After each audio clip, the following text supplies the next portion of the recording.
With the number of those infected with the COVID-19 coronavirus rising significantly each day, South Africa's only black-owned private healthcare group, I Clinix, says it's ready to support communities in the fight against the pandemic. Dr. Dumani Kula is the Deputy CEO of I Clinix, and he joins us now live on the line to talk to us about the situation. Good afternoon to you, Doc. Thank you so much for joining us here on the SABC News channel. Good afternoon, Palisa, and to your viewers. Now, I was looking at your statement a little earlier on, and part of what you're saying is that the healthcare sector in South Africa has never before been tested quite as much as the COVID-19 outbreak will test both the private as well as the public healthcare system. Talk to us about what and how Clinix is playing its part in response to all of this.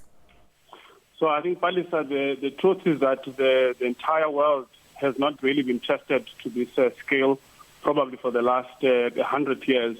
The last time there was such a pandemic was in about 1918, where about 50 million people over a course of 3 years eventually passed away. So, and of course, since then, the health systems across the world, they've been strengthened. There's been a lot of new technologies that have been developed. Antibiotics, have been introduced. Lots of advancements that have been, undertaken in the world of medicine. But this pandemic, as you can tell from everything that we are hearing across the world, has really shaken things up.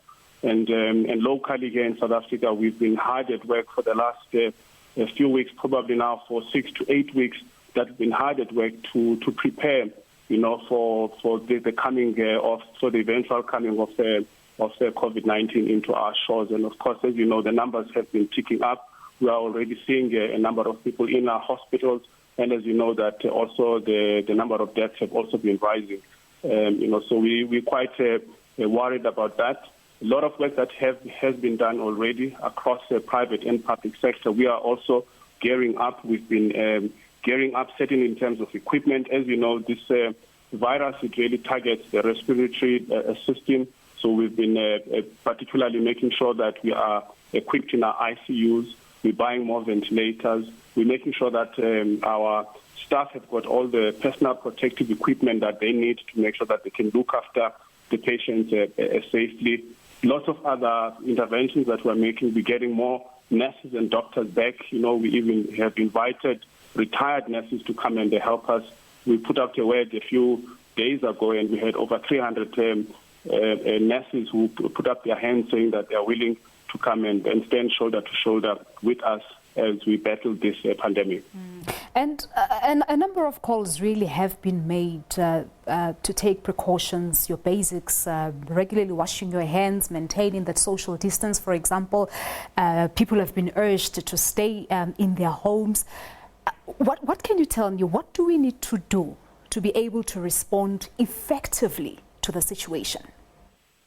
I think firstly I must commend and congratulate our government under the leadership of President Ramaphosa, our Minister of Health, Minister Zulinkize, as well as the MECs across the country. I think there's a lot of good work that has been done, very important decisions that have been made.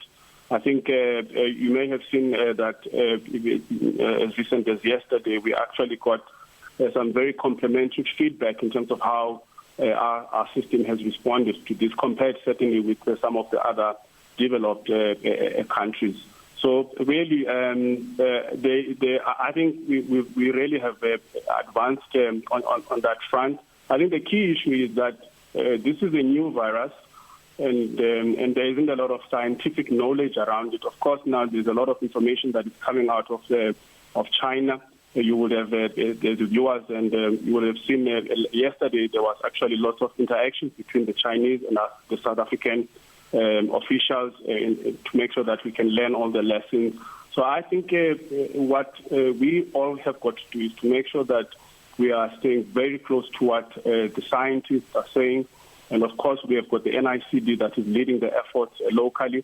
There are a lot of other people who are making sure that as new information about the virus is being discovered, that we are, because of the newness of the virus, things change. So, for example, there are, as we speak, a lot of debates around the use of masks, whether everyone should be using masks. And then I think as that information matures, And I think the public has got to be on the lookout for that so that we can just do exactly what the guidance is out there from the scientists, both locally as well as globally. But what's your assessment as an individual of how the country is faring in dealing with this outbreak? I mean, we're looking at the numbers of those who are infected by the virus. They are literally going up almost every day. So they are. The one comforting thing is that when we look at the trends, from the first day we had the first patient who was confirmed positive and what has happened since then, and this was early March, I think the data that is out there is really clearly showing that we're certainly tracking much better than some of the other developed economies, and I think that's something that we've got to celebrate. But of course, the challenge here is that when we are saying there are 1,500 people who have got the COVID-19 infection, what we actually mean is that it's 1,500 who have been confirmed. So it's quite possible that there will be lots of other people who are walking around, without having been tested. And that's really why the government has now made this push that we should get mass testing, in the communities to make sure that we do not have too many unconfirmed cases out there. So I think that's the big push. And I think we've got to support the government. We are, as Clinix, working very closely with the government, working very closely with the other private providers, to make sure that right across the value chain, whether we're talking about testing itself, so at our facilities, we're testing and the tests are available. And of course, because we are private, there is a bit of a fee that one has got. But the government is testing for free, and that's happening in the communities. So we are part and parcel of the testing. We're part and parcel of the tracing of the contacts of people who are confirmed they're positive. We're part and parcel of the quarantine processes. We actually are preparing facilities in Pretoria as well as in Johannesburg, facilities that can be used by both the private sector as well as the public sector for quarantine purposes. And of course, our facilities, and we have got 6 hospitals, 5 in Johannesburg, and we've got 1 in Mafikeng. All of our hospitals are geared up that if we've got people who are confirmed they're positive who need to be treated, that we can treat them, both in the general wards as well as in critical care. So as I said, right through, really, we are geared up in preparing to make sure that we can do what we need to do. Let's just get your take on the accuracy of this positive diagnosis. We've had instances where individuals would claim that when they were tested for the first time, they had tested negative, but along the way, they tested positive. What's your take, really? Do you really think that the numbers of those positive diagnoses is accurate? So I think it is 2 questions, in what we have just asked, Palisa. One is that, as I said earlier, it's quite possible that there will be lots of people who we have not gotten to yet in terms of testing. So in a way, the number of people who are confirmed or who are positive, who are carrying the virus there, it could still be understated just because we haven't gotten to everyone, that needs to be tested. So that's one. The second thing is that because the virus is new, all the testing, technology is actually in itself under testing. Of course, there are some of the tests that they are making now that are a bit more reliable than others. But I think all the scientists across the world, they're working very hard to make sure that what they call, sensitivity and specificity of the diagnostic test, they can get as close as possible to 100%, which will mean that, when we say someone is positive, is indeed positive, and that, we are not missing anything else. So I think we can expect that over the next coming weeks and months, that's going to mature.